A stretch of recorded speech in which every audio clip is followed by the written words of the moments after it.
Yo, what's going on, snipers, and welcome back to our Chicago Blackhawks franchise mode here in NHL 23. So, I am pre-recording this episode just like last round, just because I am very excited to see what this team could do in the playoffs. And yeah, last episode in the first round, we had a pretty tough first round matchup, I'd say, with the Dallas Stars. Obviously, Dallas was a lot better of a team than I expected. Obviously, they didn't have the best regular season, but their team on paper looked pretty good overall wise, so it kind of makes sense to why we went to a full 7 games in that series. But as you can see, we won game 1 by the score of 3-2 in overtime. Then we won 3-2 in regulation and had a 2-0 series lead.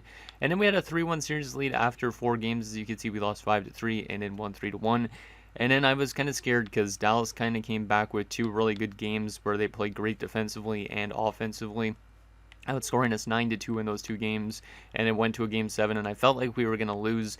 But game 7 was quite the matchup. It was tons of goals, not a lot of goaltending really.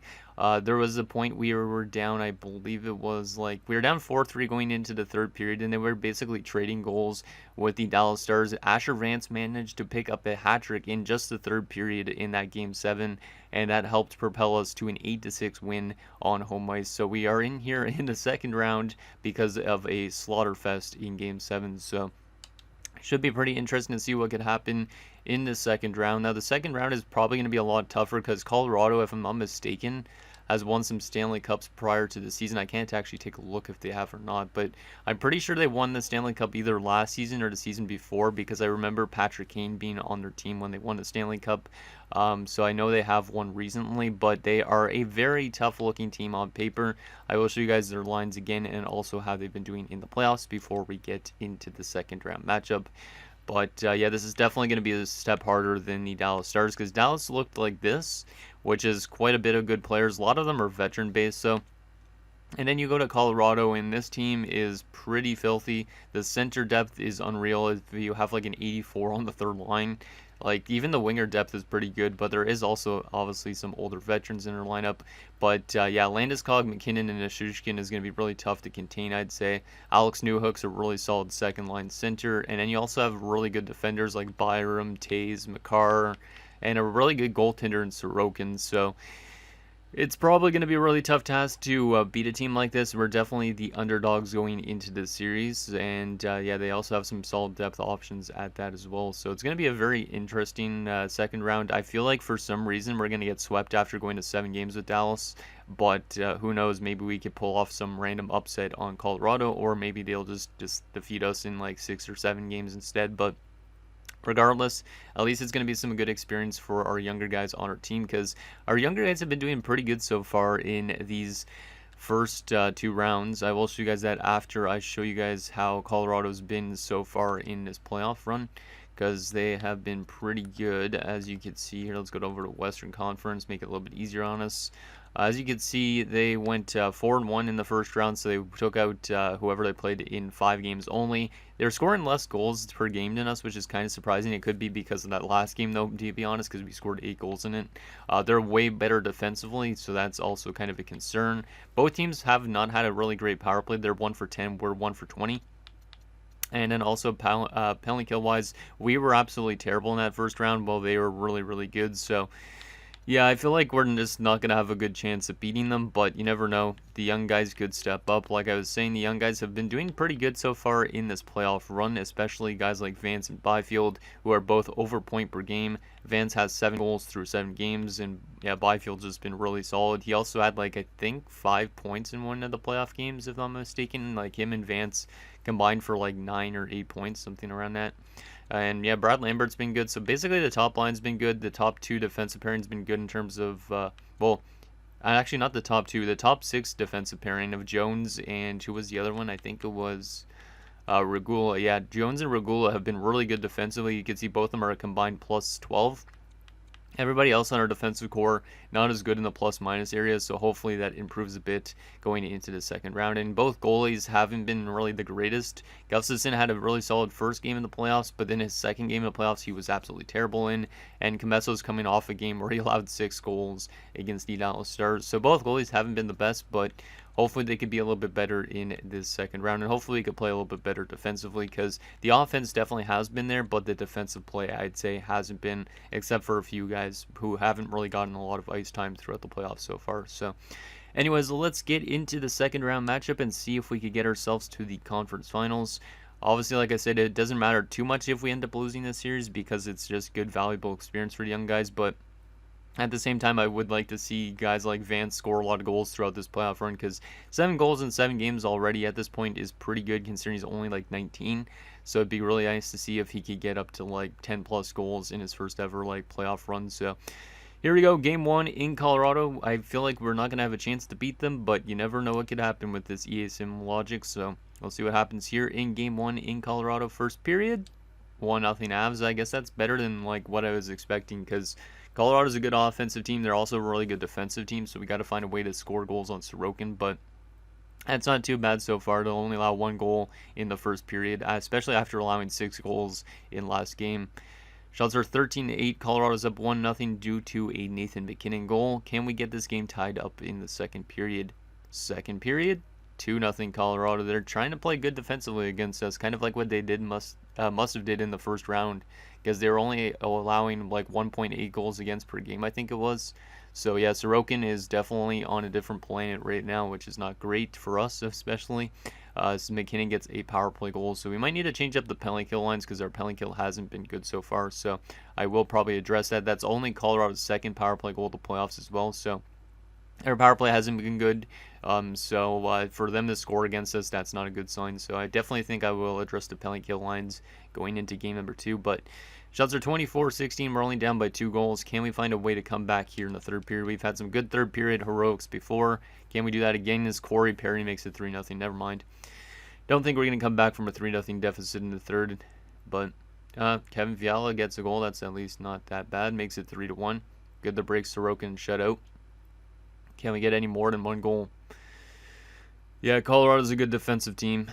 It's going to take a lot to find our way in our offense, as Corey Perry gets his second goal of the night on the empty net, and we lose 4-1 in game 1. We got badly outplayed in that one, 39-22 were the shots on goal.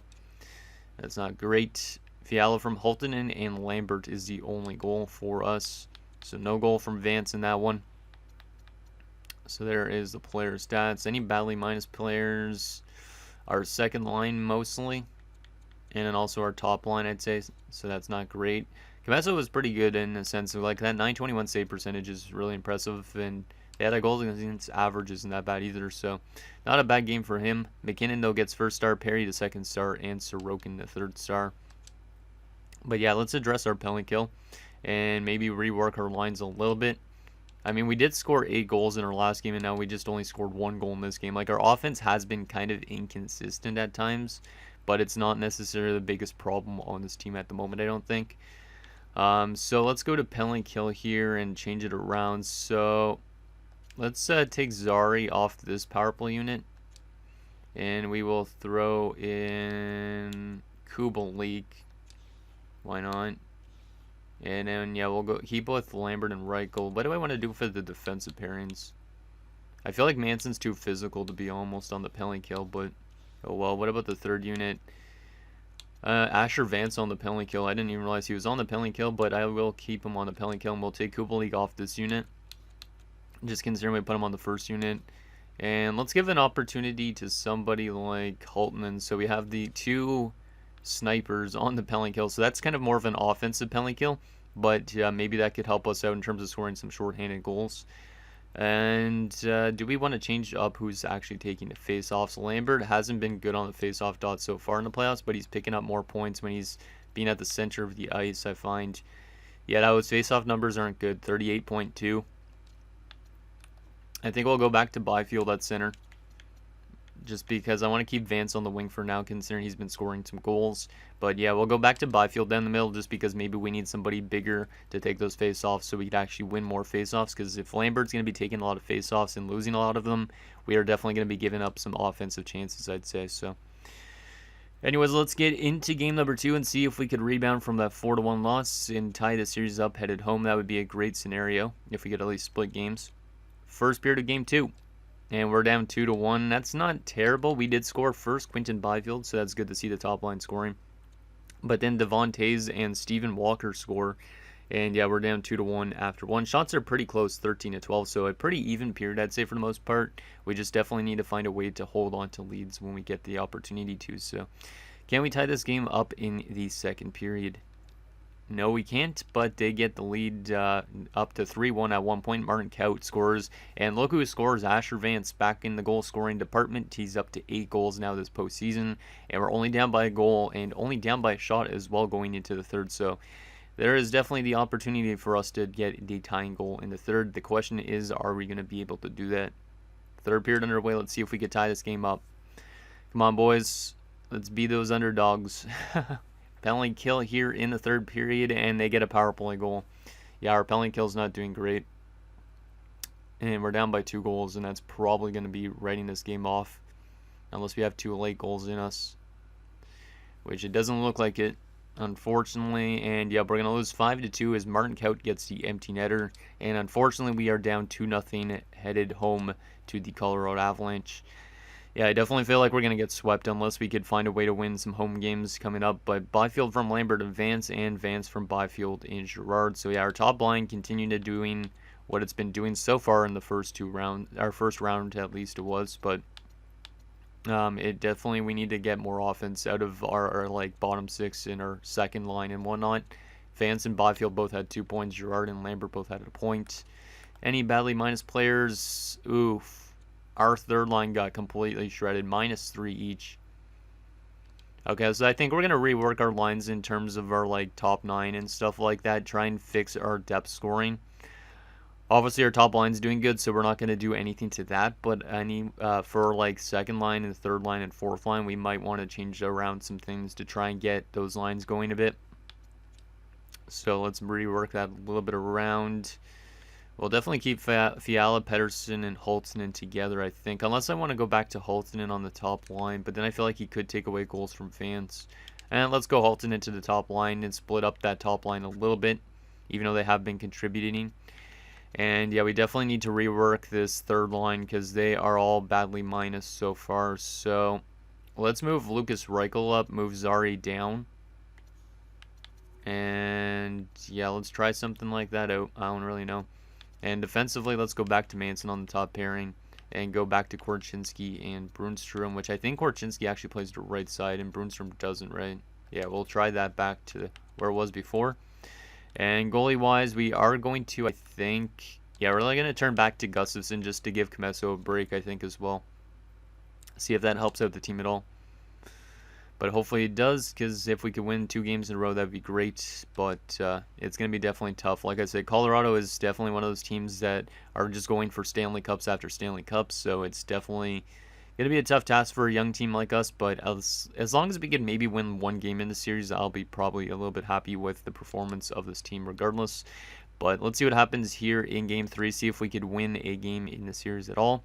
As we now shift to the United Center. First period of game number 3. And it is scoreless. I guess I'll take that. We're outshoot him 7-5. So not a lot of chances for both teams in that opening 20 minutes. Can we find a way to get the lead in the second period if possible? Second period. 1-1. I'll take it. Kubalik scores a power play goal for us. That's good to see our power play contribute considering it's been pretty dry so far.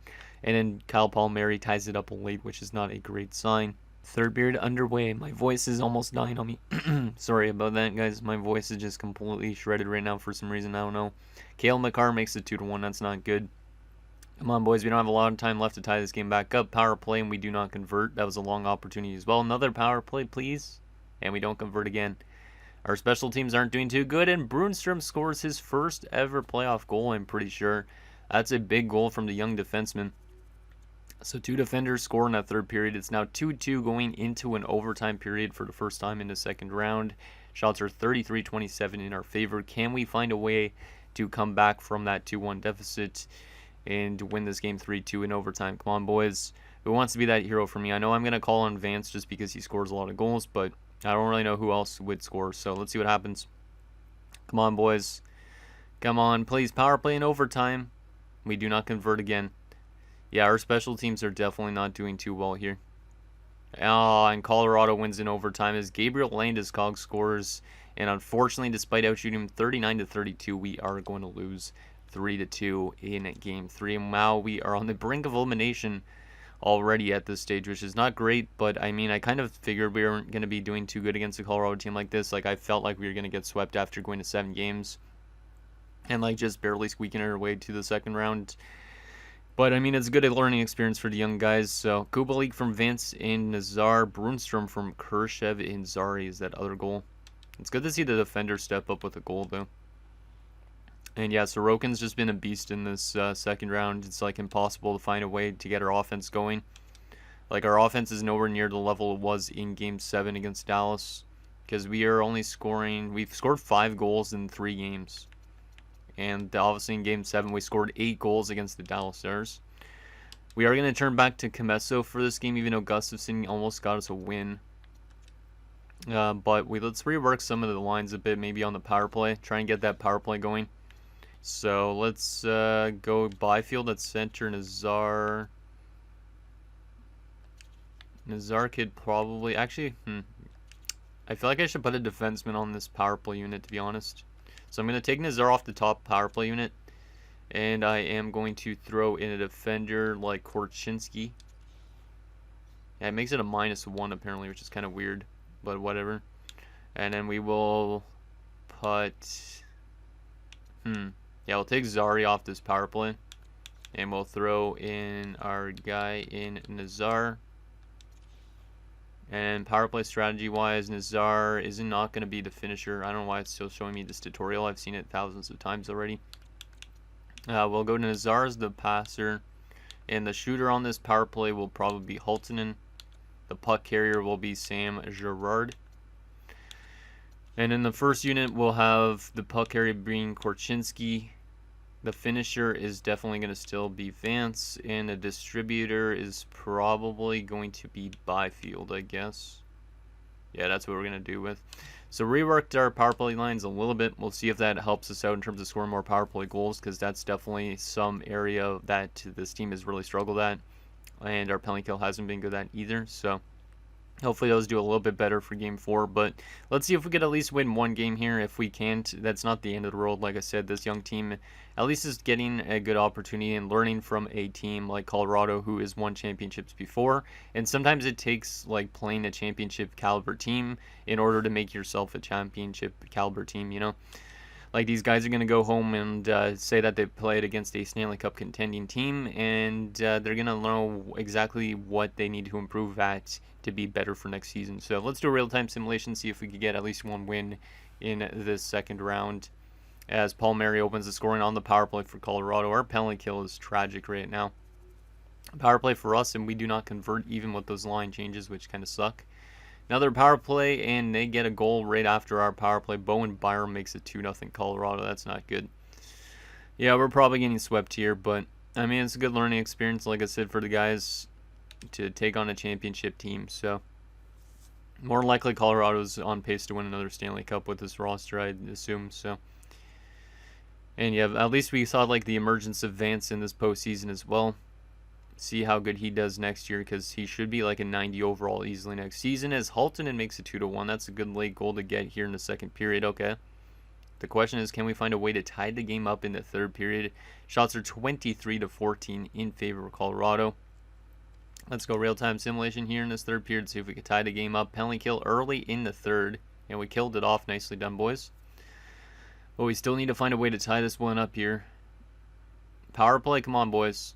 Give me a goal, and we do not score on it. Final few minutes. Yeah, we're gonna definitely lose this game. Our offense is just completely, like, diminished. And, yep, we're gonna lose 3-1 as Val Nikushkin gets the empty netter, unfortunately. We got outshot 36-23. That game is definitely not on Comesso. Our offense just completely evaporated in this round, but Colorado, a really good defensive team, so it makes sense that we get swept. So the only goal in that one was Hultinen from Byfield and Vance, so I think Vance had 14 points in the playoffs, so impressed with that. Comesso got first star in that game, despite the loss. So shout out to Comesso for having a good playoff performance. He was a little bit streaky at times this postseason run, but it's a good learning experience for the kid. So looking forward to seeing what he could do in future years. Let's take a look at our player stats for the playoffs, and then we'll simulate up to the awards and all that stuff. But yeah, I think Colorado is definitely a cup contending team right now. They sweep us. They're going to be playing looking like the Jets, and then the winner will face either New Jersey, Carolina, Tampa, or Boston for the Stanley Cup. Interesting. Let's take a look at those player stats on our team. But the offense really dried up, and except for like a few players, they continued to contribute, like Vance and Byfield, both 14 points in 11 games. I think Byfield had 13 points though in the first round, so I think, or no, did he have 11 points in the first round?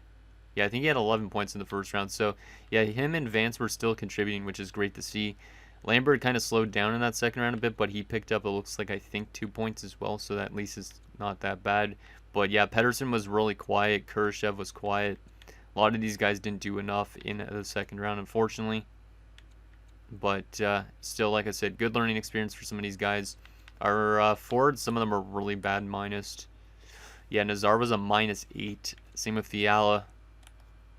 That's not good. Yeah, we'll definitely have to look at maybe trading Fiala this offseason.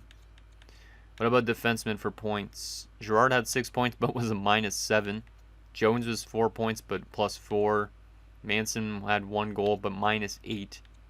Yeah, I think Manson's gone this offseason as well. Yeah, definitely, because Edvinson's in the lineup probably next year. Bernstrom 1 goal, -1. Korchinski 1 assist, -2. And Regula nothing but a +4. Camesso was not too bad. Like, both goalies were kind of average, I'd say. They weren't the worst, but they weren't the best either. Like, they were kind of streaky at times, and that's probably the main reason we lost some games in the playoffs. So there is that. Yeah, I'm really excited for Vance's second season, considering he had 32 goals in the regular season. He had 3 goals and 3 assists in the preseason, and in the playoffs he had 14 points. Like, he's over point per game in the playoffs right now, shooting 17%. He could be down for a really good season next year. And like, with his numbers all increasing drastically, like his shooting category is getting close to being maxed out. It's going to be very exciting to see what this kid can do in his second season and third season, and then we'll have to lock him up for 8 years and continuing doing that until he retires. Okay, let's simulate up to the awards and see who wins what. I guess Rockford must be still playing in the playoffs, which is good. Tepoli is back. Let's just go best lines in the AHL. I don't think they're going to be getting the Calder Cup this year, but who knows. Detroit has fired their head coach, Marc LeBlanc. Interesting. And Colorado wins the Stanley Cup. So that's a good learning experience for the guys. We lost to the best team in the NHL. We know what it takes to play against a contending team. Even though we got swept against them, I'd say that's pretty successful to lose to the best team in the NHL. And yeah, the Cleveland Monsters won the AHL. Let's take a look at those awards. But I believe that's back-to-back cups for Colorado. Playoff tree-wise, yeah, they were dominant as hell. Wow, that might be a historically good Colorado team. They only lost 2 games en route to the Stanley Cup. Because they lost 1 in round 1 against Vegas. They swept us. They lost 1 in round 3 against the Jets. And then they swept the Canes for the Stanley Cup. Yeah, that's a historically good Colorado team. Wow. So they basically went 16-2 en route to a Stanley Cup.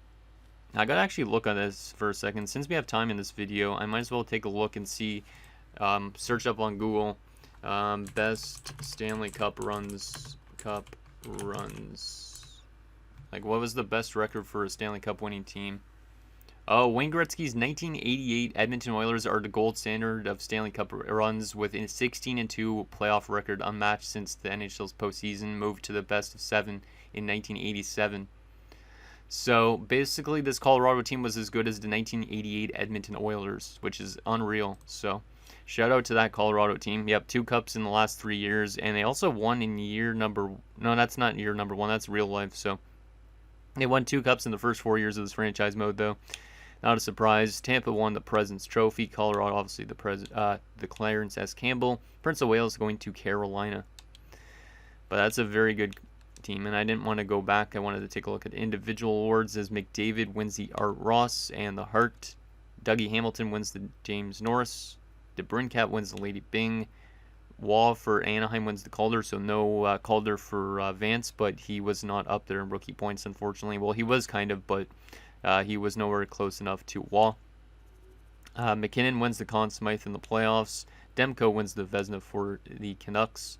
Vasilevsky the Jennings. Lindgren the Masterton. Fichot for Dallas wins the Jack Adams, but we knocked him out in the first round, so get wrecked there, Fichot. Barkov wins another Selke, not a surprise. McDavid wins the Lindsay. Ovechkin wins the Maurice Richard. Let's take a look at AHL awards, see if we had any AHL award winners. Just out of curiosity, which it does not look like it, unfortunately. Yeah. Kind of surprised with that, considering we have so much young guys down there. So those are the awards. Let's continue assimilating up to the draft lottery results and all that stuff, even though we do not have the draft lottery pick this year. St. Louis has number 1, followed by Buffalo, Montreal, Detroit, and Columbus. Interesting. So we can try and move up in the draft this coming year if we want to be a competitive, we'll want to be getting a good prospect in, but we don't have to. Like, it's not the end of the world. Like, there's probably going to be top 6 forwards around the spot we get anyways, I'd hope. So retirement-wise, let's take a look at the best retirements. So Kopitar's the best center by far. Paul Stastny was also up there. Jordan Staal. So some pretty good centers. Left wing-wise, Max Pacioretty was the best. Right wing-wise, Kyle Okposo. So not the biggest retirement class. And defensively, there were some good defenders, though. Burns, Pietrangelo, Shattenkirk. Yeah, some pretty good ones there. On defense, goalie-wise, the best was Carey Price, Braden Holtby, Jaro Halak, that type of thing. And there's some douche-ass goaltender in Aaron Dell. Still don't like him for what he did to Drake Batherson before. We didn't have any retirements though, right? Yeah, I figured. Since we're a pretty young team, we won't have retirements really that often, as Anze Kopitar, JVR, and Chris Tanev are now coaches. Interesting. And there is the coach retirements. Did we lose anybody? I don't think so. Anybody in Rockford? No. Okay, good. That is good news. Okay, let's take a look at the draft class, the progress reports, and the contract situation. So we'll start off with the progress reports, just because I'm curious on the growth for some of these guys. Vance got a lot of growth. Some of it was minus stuff with statistical growth, but a lot of natural growth this year for him, which is good. He's an 87 at 19. This is a first liner. Haltonen got some statistical growth, or quite a bit of statistical growth, not a lot of natural growth, which is kind of weird. Brunstrom got a lot of natural growth. That's good to see. And it looks like a lot of statistical growth on a lot of other players, which is unfortunate. Fiala got a lot of statistical growth, and he's up to an 87 randomly, so that's kind of weird. But we could still look at trading him away at the draft, because I know a lot of you guys think we should do that. So there's that. And Comesso didn't get any development, but he is an 84 now, which is good. And Gustafsson is still an 81. I'm surprised he didn't get more natural growth than that, or more statistical growth than that, as he had a really great season as the backup. In the system-wise, any good prospects getting good growth? So Edvinsson really is not growing much more, so we'll probably have to play him in our top 6 pairing next season. Surprised that he doesn't really grow that much for medium elite. Kegrodov got some good growth for a lowly. That's good to see that. Olsen didn't really grow much. Little's growing. Some of the low top 6s are developing. That's good. And Ratzlaff's up to a 71. Not too bad. Hayes is still a 78. Not as much development as I was expecting from some of the guys in the AHL, but it is what it is. So there you go on all of that. Once we get to the bottom of this list, there you go. Wow, Mickelson's up to a 71. But he has been a really solid AHL goalie so far. Huh, interesting. So there is the progress reports. Let's take a look at the contract situation first, and then we'll take a look at the draft class, because the draft class is the most important part.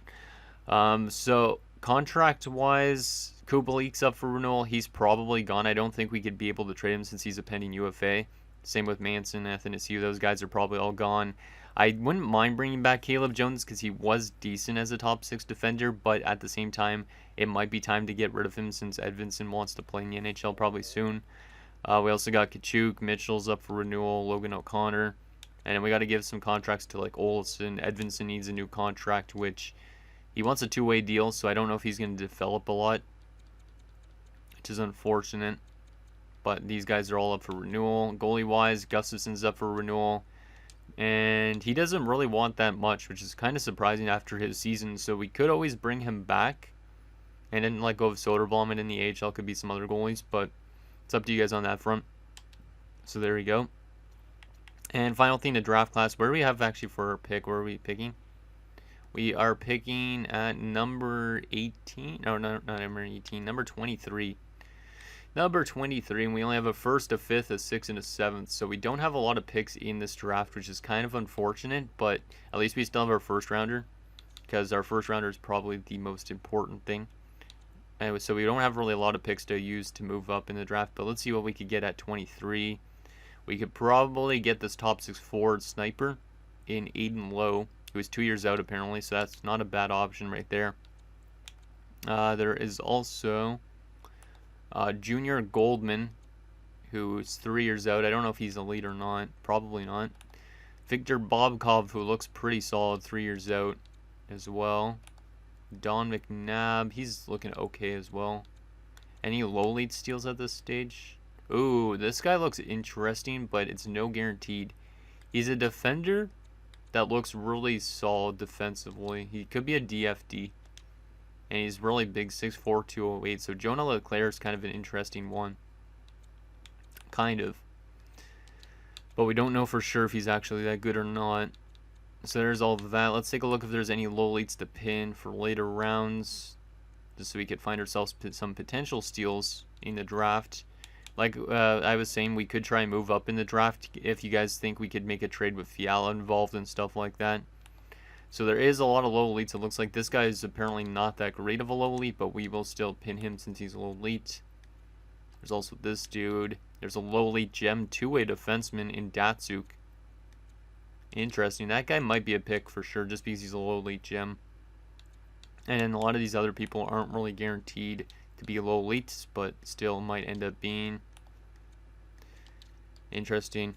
It's not necessarily the best draft class ahead, but at least it is what it is, and we don't have a whole lot of picks anyways, so it's not going to make a big deal of anything anyways. But anyways, guys, that's going to do it for this episode of our Chicago Blackhawks franchise mode. So in next episode, we will take it to the draft and re-sign stage as we kind of go through a little bit of a mini retool while keeping all the young guys on our team.